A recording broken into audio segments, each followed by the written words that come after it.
Salam alaikum wa rahmatullah.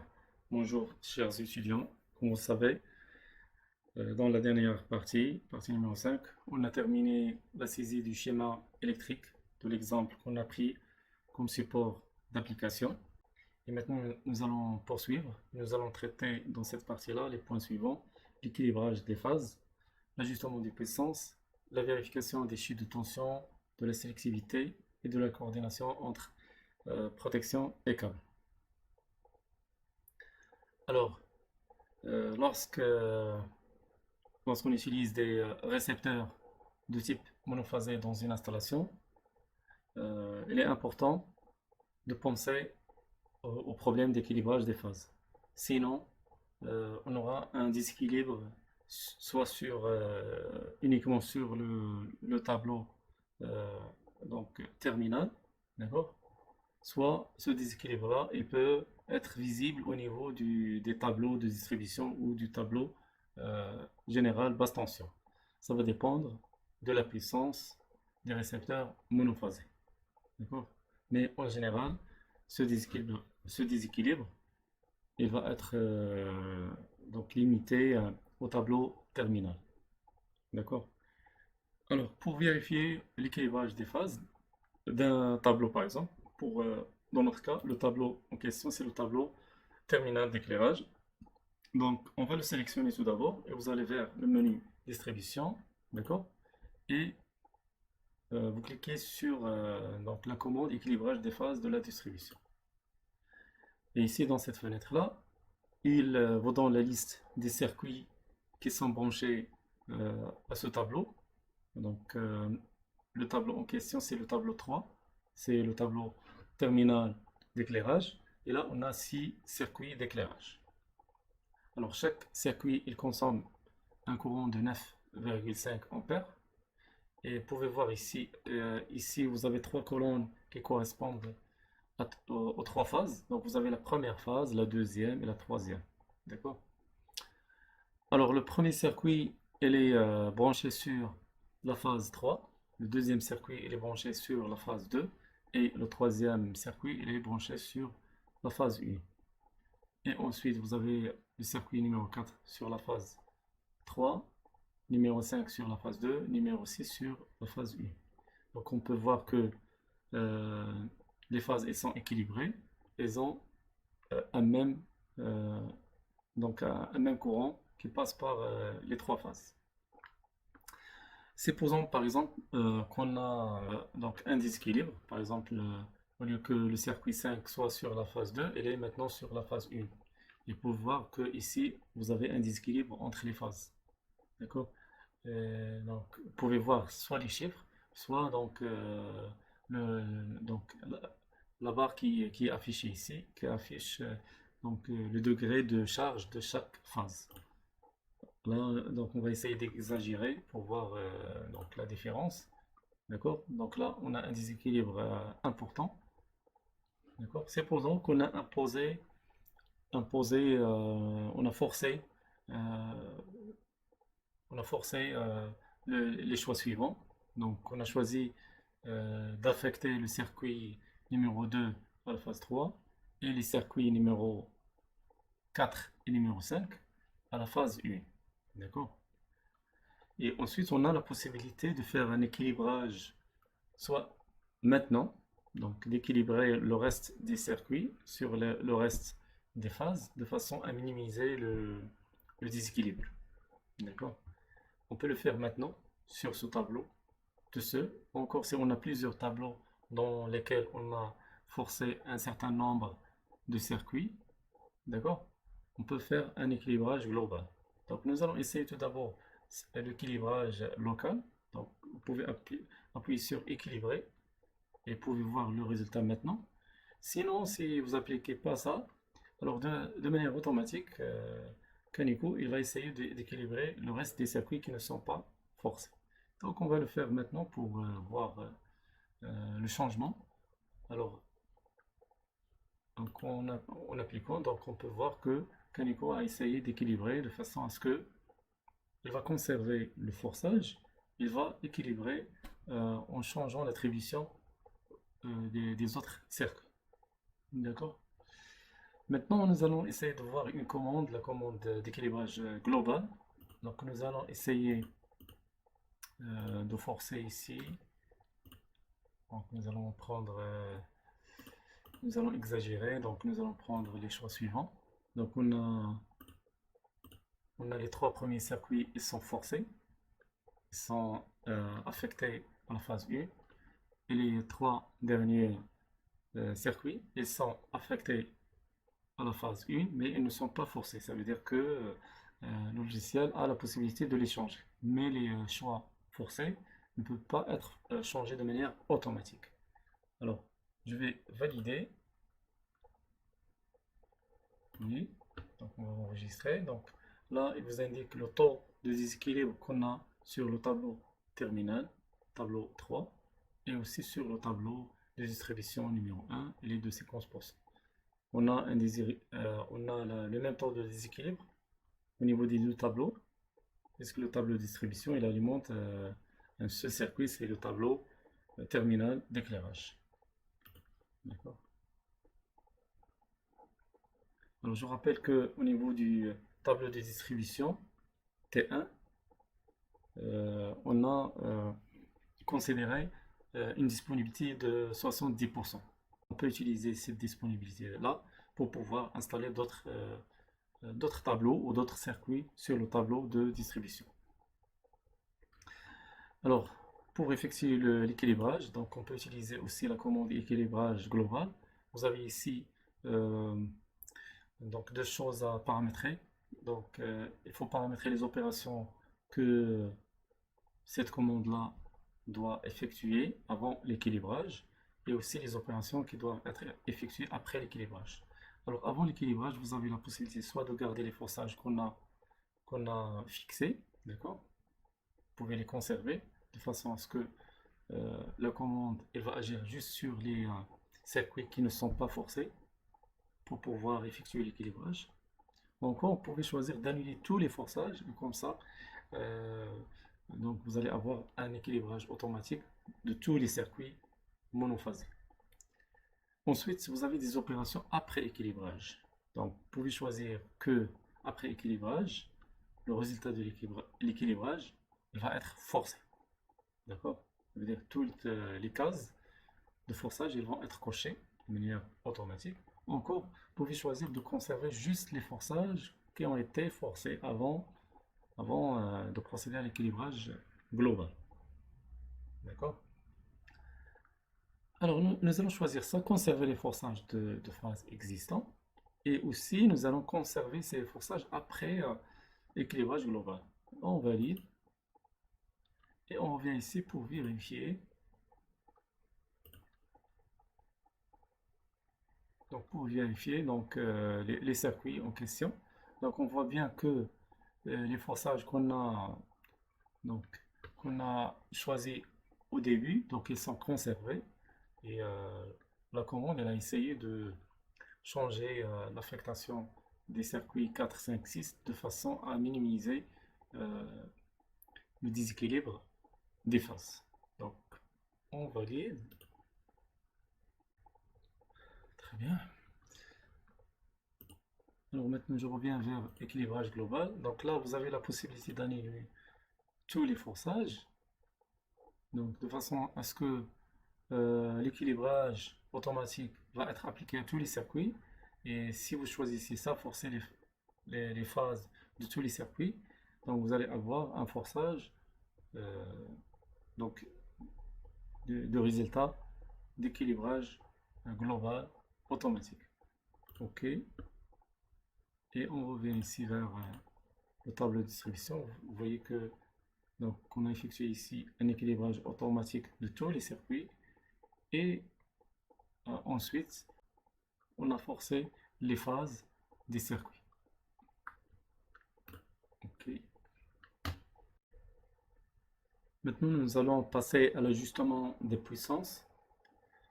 Alors d'après l'énoncé de l'exemple, alors on demande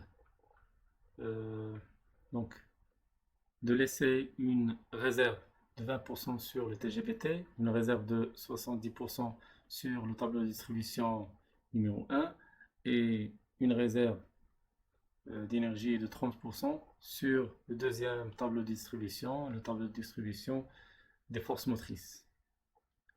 Et pour le tableau d'éclairage, il n'y a aucune indication ici. Donc on peut prendre une réserve qui est nulle. Ça veut dire elle va être dimensionnée exactement euh, en fonction de la consommation des circuits d'éclairage. D'accord? Alors, pour effectuer l'ajustement de puissance, puisque l'ajustement de puissance il va être calculé en fonction de la consommation des circuits aval.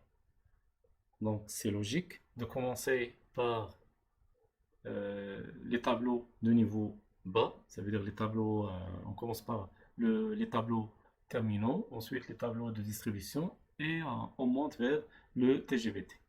Alors nous allons commencer tout d'abord par le tableau d'éclairage, d'accord? Ensuite les tableaux de distribution et ensuite le TGVT, d'accord? Alors on va ici vers bilan de puissance, d'accord? Ici, dans cette fenêtre-là, on peut faire l'ajustement des puissances des différents tableaux. Alors là, vous avez le tableau d'éclairage.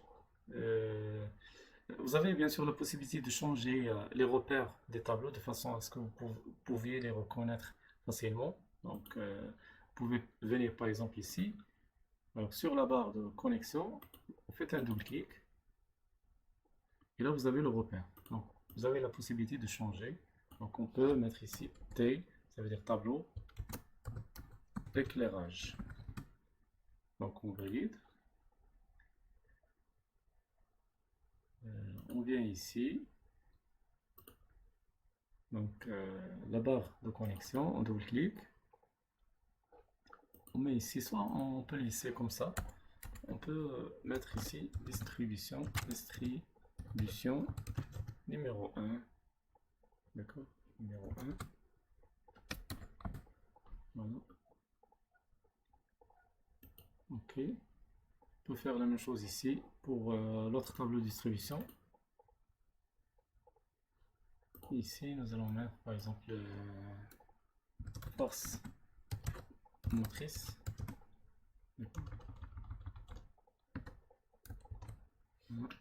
Et on valide. On revient ici vers la commande bilan de puissance. Donc là, on peut reconnaître les tableaux. Alors nous allons commencer par le tableau d'éclairage. Alors pour faire l'ajustement juste ce circuit, vous avez la possibilité de faire l'ajustement de la source, de toutes les distributions, de tous les tableaux de distribution. Encore, vous pouvez faire l'ajustement tableau par tableau. À chaque fois, vous sélectionnez un tableau et vous appliquez l'ajustement. C'est ce que nous allons faire, puisque les taux de réserve ils sont différents d'un tableau à un autre. Donc, nous allons procéder de cette manière. Pour la distribution sélectionnée, je sélectionne T éclairage, tableau éclairage, et nous allons mettre ici 0. D'accord? Puisqu'on a dit que le tableau d'éclairage va être dimensionné exactement à la consommation des circuits d'éclairage. Ajuster. D'accord? Voilà. Alors, vous pouvez voir que la taille du tableau, donc I autorisé, elle est égale à la consommation qui est égale à 18,92. D'accord? On monte en haut, donc les tableaux de distribution, donc T, donc le tableau des forces motrices, on a dit qu'il faut réserver ici 30% de l'énergie. On va avoir une réserve de 30%. Donc nous allons mettre ici 30%. On applique l'ajustement. Donc avant d'appliquer l'ajustement, vous pouvez voir que lorsqu'on a choisi une consommation de manière arbitraire, ça a donné une disponibilité de 41%. Maintenant, nous allons ajuster le courant autorisé de façon à ce qu'on ait une réserve de 30%. On ajuste. D'accord? Là, vous avez le taux ou la disponibilité, le taux de réserve, il est de 30%. Ça, c'est la dimension du tableau. Elle est dimensionnée pour un courant de 226 ampères. Et la consommation au niveau du tableau de force motrice, il est de 198,6, ce qui donne une disponibilité de 68 ampères. On passe au tableau de distribution numéro 1, dans lequel on a besoin d'une disponibilité de 70. Avant, on avait 62. Donc, on ajuste. Et là, donc vous avez ici une disponibilité maintenant de 70%. Et ensuite, nous allons monter vers la source. Donc, la source, donc on n'est pas obligé de sélectionner ici la source. D'accord? Il suffit de sélectionner cette option. Et on a besoin de 20% de réserve au niveau du TGVT, au niveau de la source. Donc, nous allons mettre ici 20%.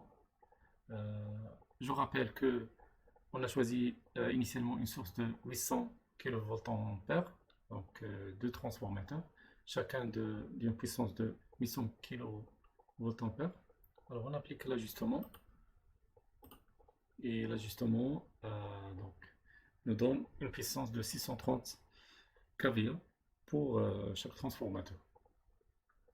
Alors, donc le fait de choisir cette puissance-là, c'est une puissance normalisée, donc ça a donné une disponibilité de 26%. L'important c'est que ça, donc il vérifie cette exigence-là de disponibilité souhaitée de 20%, elle est supérieure. D'accord. Alors, on valide pour conserver ces choix. D'accord. Ok.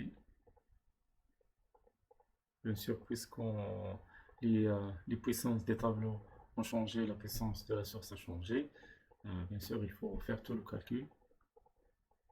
D'accord. Alors, on effectue un calcul complet. Voilà. Donc, vous cliquez n'importe où sur la zone de travail et on clique ici, calculer, d'accord, calcul complet. Ok.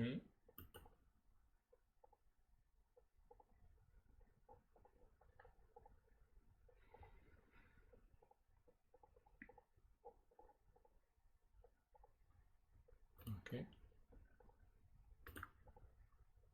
Voilà. Tous les circuits sont calculés. On a terminé donc l'ajustement des puissances. On peut vérifier. Donc, on peut vérifier soit ici. D'accord.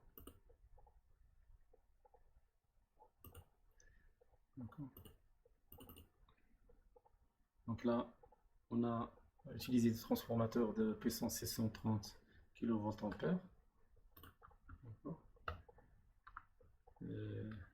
On peut vérifier aussi la disponibilité. Donc là, on a une disponibilité de 367 ampères et une consommation de 1452 ampères. Alors, normalement, ça devrait représenter une disponibilité de 26%. De même, ici, pour le tableau de distribution numéro 1, donc on a une consommation de 19 ampères et une disponibilité de 44 ampères. Ça devrait représenter une disponibilité de 70 ampères. Et là, au niveau du tableau terminal d'éclairage, on a une consommation de 19 ampères et une disponibilité de 0. Si vous vous rappelez, on a dit que le tableau va être dimensionné exactement en fonction de la consommation des circuits d'éclairage. D'accord. Alors nous allons essayer de voir le tableau des forces motrices.